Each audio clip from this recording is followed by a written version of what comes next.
Hello, beautifuls, and welcome to the Gifted Table. I'm so excited that you're here. I am Dr. Melanie Harris, your host, and today we are going to talk about, hello, my name is. You introducing yourself to your team before someone else can. Have you ever had that experience? I know I have. And who better to tell us, to guide us, to just spill her wisdom all over the Gifted Table, but the one and only, the beautiful Dr. Lafaye Platter. Welcome to the Gifted Table, my dear. It's my pleasure to be here. She is one of my favorite people in the world, my mentor, my coach. I know I should pay her for everything, and someday I shall. But today, she is going to help guide us through how to introduce ourselves. Let's talk about it. We have a lot of women who are really advancing in leadership positions now, and you have to start with a new team, you're with a new organization, or you're within your organization and you're just moving up. Mm-hmm. How should we go about just simply introducing ourselves? Because, sometimes people like to tell other people and introduce us before we can. I've had that experience, Mm-hmm. People will introduce and tell you, oh, I've heard about her. Oh, yes, I know her. Or, oh, somebody told me something about her. And you don't want that to be your intro. So what should we do? Very important question, because we get one chance to make a first impression. Just one. Just one. And you can be sure that whether you're promoting within your own organization, your same organization, or coming in new, that chances are somebody has said something about you. Your reputation or rumors have preceded you. I'm clutching my pearls. So Clutching my pearls. that's right. So one of the first things to do is just know that that's a reality. Don't be disheartened by it. Don't be disarmed by it. Simply go in and let people know who you are, how you intend to lead, something about you personally. You want to let people metaphorically kind of touch and feel you and get to know you. If there is something glaring in your past, I would just address the elephant in the room right off the bat. I'm sure many of you have heard this, whatever the thing is, but let me tell you my side of the story and then move on from there. Just get it out in the open and move ahead. One of the hardest things to do is to reset when you're promoting within an organization where one day you're peers with people and the next day you're the boss. Because you can't be the same at work when you're a boss as when you have direct reports as you were when you were peers. Mm-hmm. So just authentically letting people know this will be a little bit uncomfortable for me. Mm-hmm. I know it'll be a little bit uncomfortable for you, Yes. but these are expectations that I will have. I will be, learning, the culture anew. You'll be learning me anew, and eventually it'll be more comfortable for all of us. But just vulnerable, authentic, open, transparent, but not allowing your confidence to be thwarted by things that might have preceded you that people have said. Say that, like in education, we have bargaining unions, Mm-hmm. and even people who move in positions in their unions, Right? When they start moving up to become the president or those things, That's right. even they have to deal with They that have to. change and that shift. It happens no matter where you are. Right. And I can address that. So I've been on many negotiations teams. Mm-hmm. And when teachers or classified employees have moved up to become the presidents, we have jokingly said that we are closer with the union people than we ever have been. Because, as administrators, leaders, managers, Right. you have to sometimes face people being displeased with you. And in their roles as now presidents, they also have to face the fact that people are not always going to be happy with decisions that they make as well. Yes. So it's universal. Welcome to the world. That's right. Because that's what it is. That's right. And I think when we are getting into these positions, this for me, I know that I felt, I got to kind of introduce myself in a particular way or kind of show them a little bit of my personality. So I even did a couple of things. And at one school where I was, I kind of went in and, just wanted to run the meeting and like, hey, this is me. Let me tell you so much, this and the other. And then the next time, different position, I decided to just have a little come meet and greet, have a few snacks, put some food in their bellies, and just had the staff to ask me some questions. What do you want to know about me? Then I shared a little bit about myself with them and asked them a couple of questions, and always, I'm the new girl, so I'm going to need to know things and need your help.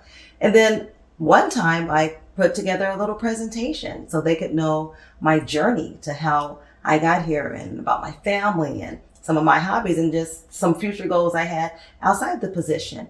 What are some ways that you think or that you feel that when you are doing that, you should introduce yourself? Mm-hmm. What are some key things we should keep in mind, perhaps? Yeah, I think all of the ways that you did it are certainly acceptable. I think there's no right or wrong way when you're doing those things. The one thing that I would say to avoid is going in making allness or blanket statements as if you know the culture. Even if you do, people will want you to come in with an air of curiosity, asking questions, being inquisitive, and then going away from those first couple of meetings and showing them that you're going to continue to learn more about them and their culture by managing, by walking around, constantly saying, tell me about this, what's working here, what's not, how can I be more supportive? Because as a new leader, I'm sure you know that people are not going to tell you everything that you should know on the first sitting. Okay. There won't be that trust there yet. You don't have any political capital. So over time, they will start to trust and share more of how you can help them and how you can lead more effectively. So I would just say stay curious from the beginning all the way through the journey and continue to get to know people because the culture will change. You will build trust over time. And not even how you can help them, but like you said, how they can help you. That's right. And I think setting that standard, putting that pace or even that expectation that we need to help each other. That's right. It's going to be key. Absolutely. And the emotional intelligence piece of it. That will come into play. Would you think? Getting to Absolutely. Definitely. So leaders definitely have to, in the emotional intelligence quadrant, they have to first be self-aware, recognizing that as they're coming into a new place or a new position, recognize what kind of energy you're putting out. Is your energy making people want to attach to you and making them comfortable? Or are some insecurities or feelings of needing to prove oneself so strong that it makes people uncomfortable? So that's being self-aware. But even more important than that, I think, is being others aware. It's a leader's job at the end of the day to be completely exhausted because she has spent her day trying to figure out what makes that person tick. Yes. What motivates them? What do they need to be successful in doing what they do? And it's exhausting because it's different for everybody. But that's what leaders need to bring with them because that's the grease that greases the wheels for the work. Right. Relationship first, task second. New leaders sometimes tend to come in. They're recognized because they're very good at a task. Right. They're very good at something technical. But you know the saying, what got you here won't keep you here and won't propel you ahead. That's so true in leadership. Once a person or a woman becomes a leader, she has to recognize that the skill set is different. It's political savvy, emotional intelligence, the ability to be diplomatic and have influence because you are not doing the work anymore. You're getting the work done through other people. Right. And I think for us as women, all of those things that you said are super important. And I think adding compassion to that as well. Absolutely. We think we can't be emotional, at work, but you can still show compassion, show empathy. Absolutely. Without, being overly emotional. But with that being said, that brings me to the thought of how we have to be so aware of those things more so than men do. They kind of come in with this privilege, I would say, that we do not have as women. How can we start owning and creating our own privilege as women leaders? So I will agree that some people are naturally more attracted to the male stature, the way they dress, their seeming lack of leading through emotions, but being more rational. And there's certain things that we just can't do about that. Some people have certain preferences. And to be fair, I can tell you that men tend to own their power and be more confident than women. Okay. So every position that I have gotten, every promotion position has been because a man has felt his power and used that power to empower me and help me grow more. As women, one of the things that I believe that we need to do is, number one, recognize that you're going to feel an emotion. Part of being a healthy human being, both mentally, spiritually, physically and all of that. It's just recognizing what your emotions are. But we don't let our emotions rule our lives. We don't let them rumble around in our minds and our bodies like a petulant 3-year-old. We take every thought captive. Right.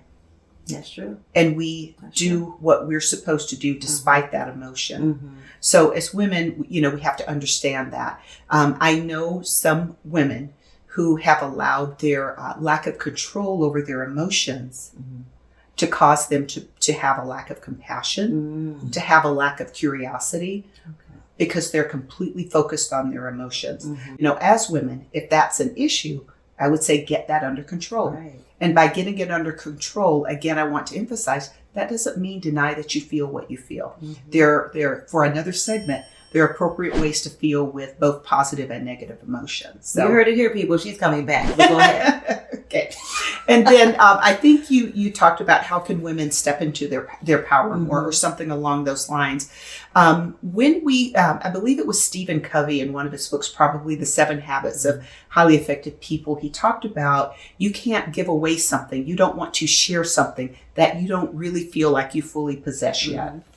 While men generally come in more confident and feeling their power, they give it away more freely. I have seen, in contrast, that some women, because they're new to power or don't have the imposter syndrome or don't really feel that they have the power, they hoard it. And the behavior is not as giving. So we as women, we will feel more powerful when we give it away, when we empower other women, when we say their names in public and in private, when we give away the power that we have been given in these positions. It not only helps the person that we're talking about, but it helps us to feel more powerful. It does something in our brains that makes us feel powerful. That's very attractive to our direct reports, and it will help people attach to us. And we won't have to ask the question anymore, why are they more attached to him than to me? Because we both feel our power in different ways. We're not becoming men, but we're both feeling and giving away power equally. And that sounds like, to me, a gift, because with gifts, we typically give away. That's right. We don't hoard them to ourselves. Correct. Right? We give them away. And if you're extending your gift to others, then you're even becoming more present. Correct. You see how I did that? I like that. Wow. The gift, present, and the present. Right? I love it. Okay. How important is it for us to not only be self-aware and the other aware, but how are there times, I guess I'm saying, are there times where we have just created a space where we're just not aware at all? Definitely. Absolutely. There's a saying, and it's HALT. I love HALT. Yes. We're going to talk about HALT. Yeah. So it's been said, and this applies to anybody, that you never make decisions when you're hungry, angry, lonely, or tired. When we are in any of those situations, we are not in the now, we're not present, we're not at our best. And part of being emotionally intelligent is recognizing when you're in any of those 4 states, taking a pause and saying, I can't lead at my best right now. I'm going to go do some self-care. I'm going to do what I need to do to get back to where I can lead.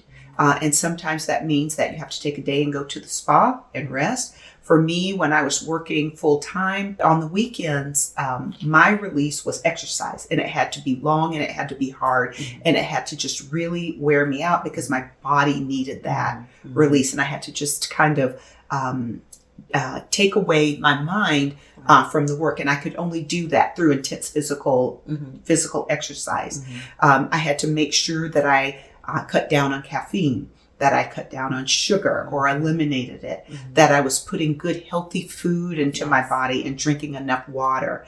Because, you can't pour from an empty cup. If we don't practice self-care, we're going to be hungry, angry, lonely, or tired all the time, which will affect our thoughts, which will affect our ability to lead and give things. Self-care is the first step. It really is. How can I, as a new person, coming into something, start to build alliances, understanding that I'm the leader. People look at you differently when you're sitting in that chair, when you have that title. So how can I come in as a new woman leader and build alliances, especially in an organization where I'm brand new? Mm-hmm. So there's a saying that rings so true, and it's so simple. And it goes like this. If you make people feel good about themselves, they will follow you anywhere. It's just that simple. Think about what makes the other person feel good. When they make mistakes, build them up, help them remember the things that they do well, and attach that to how they're going to fix their own problems. When people are doing things well, recognize it and let them know that you see them, not just with your eyes, but with all of you. Just affirm people, just be human with them, notice them, pay attention to them, and they will follow you. You already have the title. And when you go in, they're going to be thinking, how can I keep my job? What is she going to expect? You know, when she walks out of the room, am I going to have, a knot in the pit of my stomach? Or am I going to feel like, oh my gosh, she affirms me. She makes me feel good. And it's more important to make people feel good about themselves than it is to point out every little mistake. Absolutely. There's a time and a place to help people recognize when they need to improve things. And as adult learners, which we all are, and all of our direct reports are, we will solve our own problems if given the opportunity, the encouragement, and all of that. So again, I'll say it because it's such a simple answer and it's such an easier way to lead. Make people feel good about themselves, your boss, your peers, your direct reports. If you do that, you will have alliances, you will have people who care about you, and people who will build you up and follow you anywhere. And that totally makes sense. It should be a full house and a diverse house. That's right. Of alliances when you are building those things. And you mentioned something in that made me think about finding your voice, and trusting your voice. Because I think sometimes we have a fear of that, as women, to trust our voice, let alone our gut, especially if there's a change initiative. So with change is difficult sometimes. The saying is, people don't mind change, but they don't want to be changed. So I would say the first thing you want to listen to is your gut feeling as to, have they accepted me as a change before I try to institute this thing that's a change? How about let's start there? Right. So that's the first listen to that you want to do as a woman. The next thing you want to do is ask yourself and ask your direct reports. We really have to do this change. It's been mandated. But how we get there, we're going to work through it together. Do you have the resources? Do you have the time? Do you have the training? Do you have everything that you need to institute this? So let's talk about the how. As opposed to just saying, we got to do this. Good luck. I'm holding you accountable for it. Good luck out there, people. That's right. I'll be evaluating you on that. That's right.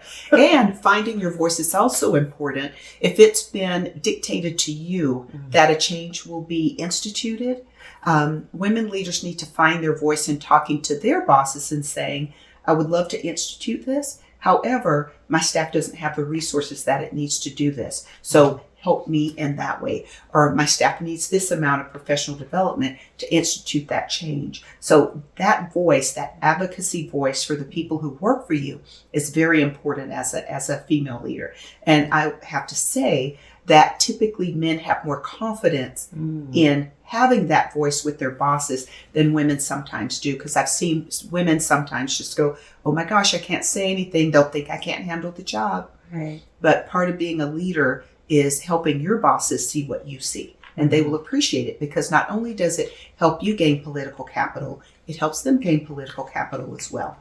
So don't be afraid to ask for help. That's right. Don't Absolutely. be afraid to ask for help. As women, I think that sometimes we can be judged or, about our own appearance. What are some things we should be aware, Because I think for me, it's important to dress the part, but that can be very specific to what you're doing. So how important is an appearance for a woman leader? Very. Oh, okay. It's very important. And I'm not talking about, social conceptions of beauty or not beauty. I'm talking about how we dress, how we adorn ourselves, and all of those things. So it's important for everybody. But typically men are not as creative as women are with their dress. So they're not judged because they're not as creative. As women, we get to be pretty creative with what we do. And what I'll say is, being from the South, when we went to church, we had to dress a certain way because it was a sign of respect. When you did certain things, you dressed a certain way as a sign of respect.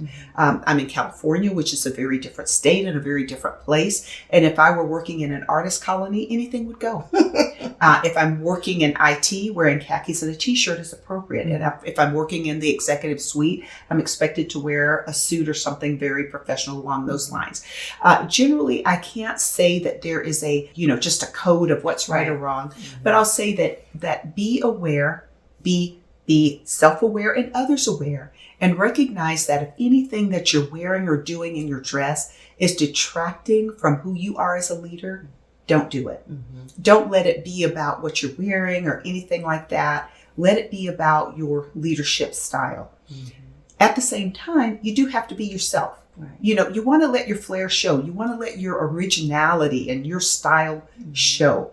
But, what I would do is, if you're professional and you feel like you're professional, but you just kind of have this sense you want to ask people, kind of have that personal board of directors and say, what do you think about this? Yes. Does this detract or does it add to my leadership presence? Because we all have an executive leadership presence, and it is either enhanced or detracted from by what people see on the outside. Ask some people, see what they say. But don't ask your best friends because they won't be honest, because they'll think that you'll be upset with them. Ask somebody who's not your best friend, but who will absolutely tell you the truth. Appropriateness is key. It is. Okay. So when you look back on your career and even now what you're doing as an executive coach, what if there hasn't been something that you hadn't shared with someone in the past, what would you have shared with someone to prepare them for walking into a higher role, a leadership role, a different role? As I think of that, I think I'll answer that from the perspective of what I would have said to my younger self. Okay, younger you. Younger me. I want to see that girl. Going into a leadership role, I would have said to myself, nobody cares what you know. They care how you make them feel. Relationship, relationship, relationship. The task, the work will follow. You don't have to know it all. You don't have to be the smartest person in the room. Just authentically go in and be human with people. You are enough. And who was that person for you? Is there someone you can think about in your career who just made you feel that way, that you're enough and I got your back? Yeah, definitely. And again, it was a man. It was Dr. Phil Penley. You know him. I know him. I love Dr. Penley. Right. He was my superintendent for many years. He's a friend. He was a mentor. And the funny thing about him is I always knew I was his favorite. I just knew it. How could that be? But then I got to talking to people and they all said, oh no, I'm his favorite. I'm one of his favorites. So that was his gift. Yes. Everybody that he came in contact with thought that they were his favorites. And to this day, people will follow him to the ends of the earth. So I learned a lot from that man, and he led with such ease. He loved what he did, and he still loves people and loves life. And that's the way he led. I love it. And I love him. Such a great man.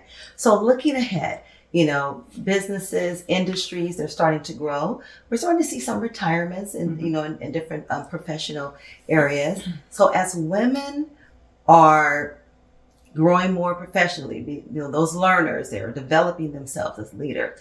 Looking ahead, what, if you could pick just 2 key things that you want women to be aware as they step into these roles, what would you say that would be? I would say to women stepping into new leadership roles, number 1, when you go into a new role, you don't know what you don't know.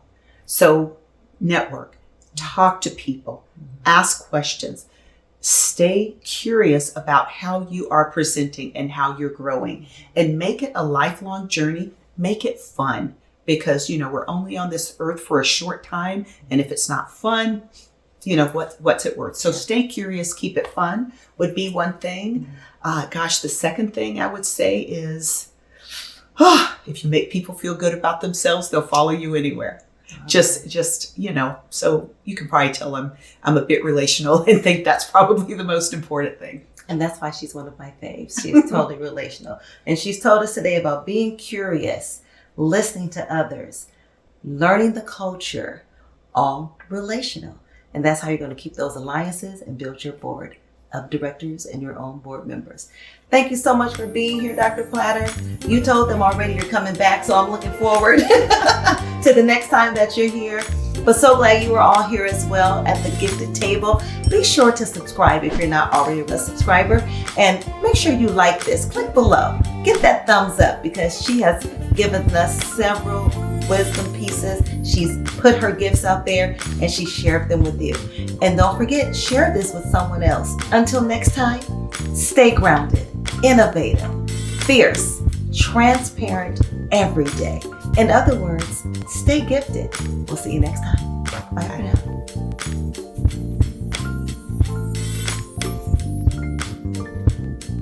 now.